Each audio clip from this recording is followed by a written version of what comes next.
Halo, selamat pagi anak-anak. Apa kabar hari ini? Nah, semoga semua dalam keadaan sehat ya. Baik, jadi sebelum kita mulai pelajaran hari ini, mari kita awali kegiatan ini dengan berdoa terlebih dahulu. Jadi silakan kalian berdoa menurut agama dan kepercayaan kalian masing-masing. Nah, selanjutnya untuk pertemuan hari ini kita akan belajar tentang perkembangbiakan pada hewan. Nah, minggu lalu Ibu sudah menjelaskan tentang perkembangbiakan pada tumbuhan. Nah, sekarang seperti apa sih perkembangbiakan pada hewan tersebut? Silakan kalian simak video berikut ini ya. Dan ingat, kalian siapkan alat tulis untuk mencatat hal-hal yang penting dari video tersebut. Baik, untuk pertemuan hari ini kita akan membahas di tema 1, yaitu selamatkan makhluk hidup. Dengan subtema 2-nya adalah hewan sahabatku. Nah, adapun pokok bahasan kita untuk pertemuan hari ini adalah perkembangbiakan pada hewan. Nah, tujuan pembelajaran yang ingin kita capai dalam kegiatan hari ini, yang pertama, siswa mampu memahami perkembangbiakan hewan secara generatif dan vegetatif. Yang kedua, siswa mampu menyebutkan cara perkembangbiakan pada hewan. Yang ketiga, siswa mampu memberikan contoh hewan berdasarkan cara perkembangbiakannya. Nah, sedangkan kegiatan pembelajaran yang akan kita laksanakan hari ini, yang pertama, siswa nanti menyimak video dengan seksama dan mencatat hal-hal yang penting pada buku catatan kalian. Yang kedua, siswa melengkapi lembar kerja yang sudah Ibu lampirkan pada Google Classroom. Dan yang terakhir, kegiatan kita adalah membuat video presentasi tentang materi perkembangbiakan pada hewan. Nanti yang kalian presentasikan itu adalah hasil kerja kalian di lembar kerja pada Google Classroom tersebut. Jadi silakan nanti kalian buat video presentasinya. Nah, baik, kita akan lanjut ke pokok bahasan kita yang pertama, itu adalah tentang perkembangbiakan pada hewan. Yang sebelumnya, kalian masih ingat bahwa perkembangbiakan pada tumbuhan itu ada dua, secara generatif dan vegetatif. Jadi begitu pula pada perkembangbiakan pada hewan, itu dapat dibedakan menjadi dua, yaitu ada secara generatif, atau sering pula disebut dengan secara kawin. Yang kedua, secara vegetatif, atau sering disebut juga dengan secara tak kawin. Nah, seperti apa perkembangbiakan generatif dan vegetatif pada hewan tersebut? Kita akan bahas satu persatu. Jadi kita akan mulai dari yang pertama, perkembangbiakan generatif pada hewan. Nah, pengertian dari perkembangbiakan generatif pada hewan tersebut adalah perkembangbiakan yang didahului dengan peristiwa pembuahan. Nah, di mana sel telur yang sudah dibuahi itu akan menghasilkan sigot. Nah, tadi generatif berdasarkan pembuahannya itu akan dibedakan lagi menjadi dua, yaitu ada yang disebut dengan pembuahan eksternal dan ada yang disebut dengan pembuahan internal. Yang pertama, pembuahan eksternal. Itu adalah pembuahan yang terjadi di luar sel tubuh induk betina. Jadi pada contoh hewannya adalah pada ikan dan katak. Di mana pembuahan eksternal ini biasanya telur itu pada hewan-hewan tersebut dilapisi oleh lendir. Yang kedua, pembuahan internal. Ya, pembuahan internal itu adalah di mana peristiwa pembuahan yang terjadi di dalam sel tubuh induk betina. Nah, ini biasanya terjadi pada kelompok mamalia seperti pada sapi, kucing, kambing ya. Kemudian pada kelompok reptil seperti pada kadal, ular, kemudian pada burung. Nah, untuk pada reptil dan burung, itu biasanya telur dilapisi dengan cangkang yang keras. Nah, selanjutnya, perkembangbiakan generatif pada hewan ini ada tiga. Yang pertama, itu ada secara ovipar atau disebut dengan bertelur. Yang kedua, secara pipipar atau melahirkan.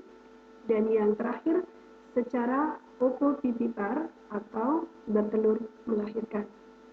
Nah, apa saja hewan-hewan yang berkembang biak dengan ovipar, pipipar, dan opopipipar? Mari kita perhatikan gambar di bawah ini. Nah, kita mulai dari yang pertama, yaitu adalah yang ovipar. Ovipar ini adalah hewan yang berkembang biak dengan cara bertelur, di mana contoh hewannya ada ikan, kura-kura, ayam, dan burung. Yang kedua, itu ada yang vivipar atau merupakan hewan yang berkembang biak dengan cara melahirkan. Nah, ini adalah pada kelompok mamalia seperti kucing, sapi, dan mamalia laut seperti lumba-lumba. Kemudian yang ketiga ada ovovivipar, itu merupakan cara berkembang biak dengan bertelur sekaligus yang melahirkan. Nah, ini biasanya terjadi pada ular boa, ular sanca, pada kadal, dan pada platypus. Nah, jadi bedanya antara ovipar dengan ovovivipar itu, jadi pada ovovivipar itu hewan-hewan ini tidak mengerami telurnya. Sedangkan kalau pada yang ovipar itu biasanya mengerami telur hingga menetas. Nah, selain kalian memperhatikan gambar tersebut, nah di sini Ibu tampilkan juga diagram Venn tentang himpunan dari perkembangbiakan hewan. Nah, kalau perhatikan yang anggota himpunan di sebelah kiri, ini merupakan hewan-hewan yang berkembang biak secara vivipar, sedangkan himpunan yang di sebelah kanan itu adalah yang dengan cara ovipar. Nah, ini yang di tengah-tengah ini adalah yang berkembang biak dengan cara ovovivipar. Nah, itu merupakan contoh-contoh hewan yang berkembang biak baik secara ovipar, vivipar, dan ovovivipar. Nah, selanjutnya kita akan bahas lagi tentang perbedaan hewan berdasarkan cara perkembangbiakannya. Jadi perbedaan ciri antara hewan yang berkembang biak dengan cara ovipar atau bertelur dengan cara yang melahirkan atau yang vivipar. Nah, ada ciri dari hewan yang ovipar atau bertelur adalah, nah ini kalian perhatikan, yang pertama itu ada tidak memiliki daun telinga, ya. Yang kedua, tidak memiliki kelenjar susu. Yang ketiga, penutup tubuh berupa bulu, ini biasanya pada burung dan ayam. Dan yang keempat, mengerami telur hingga menetas. Nah, sedangkan ciri-ciri pada hewan yang berkembang biak dengan vivipar atau melahirkan, ada 4 ciri juga. Yang pertama, ciri yang pertama itu adalah memiliki daun telinga. Yang kedua, memiliki kelenjar susu. Yang ketiga, penutup tubuh itu biasanya berupa rambut.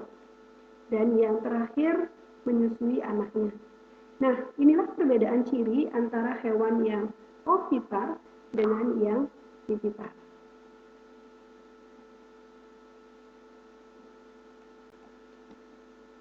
Nah, kita beralih sekarang ke perkembangbiakan vegetatif pada hewan. Nah, apa itu perkembangbiakan vegetatif pada hewan? Adalah perkembangbiakan tanpa melalui peristiwa perkawinan dan pembuahan. Nah, di mana perkembangbiakan ini dapat terjadi melalui 4 cara, yaitu ada dengan cara tunas, yang kedua ada dengan cara membelah diri, yang ketiga itu dengan fragmentasi, dan yang terakhir adalah parthenogenesis. Baik, kita akan bahas satu persatu dari contoh-contoh cara perkembangbiakan ini.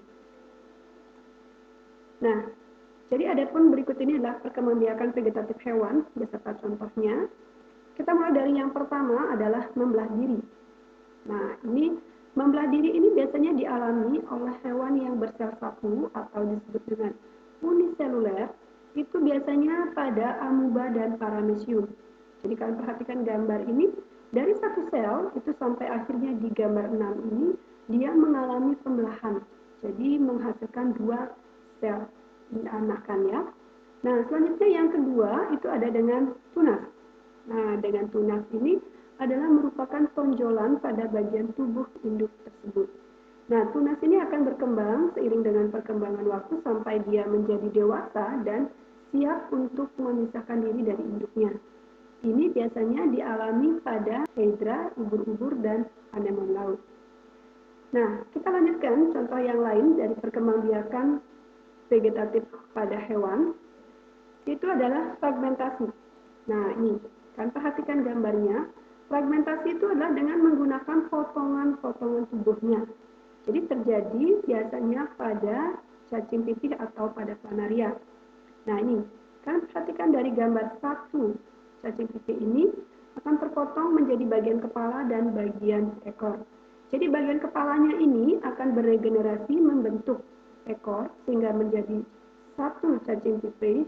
Kemudian bagian ekornya ini juga akan mengalami regenerasi membentuk bagian kepala sehingga dihasilkanlah dua sel anakan juga.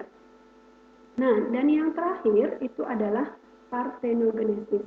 Nah, parthenogenesis ini biasanya terjadi pada lebah dan komodo. Nah, di mana pada parthenogenesis ini hewan itu tidak perlu membuahi hewan betinanya untuk menghasilkan individu baru. Nah, itulah contoh-contoh perkembangbiakan vegetatif pada hewan.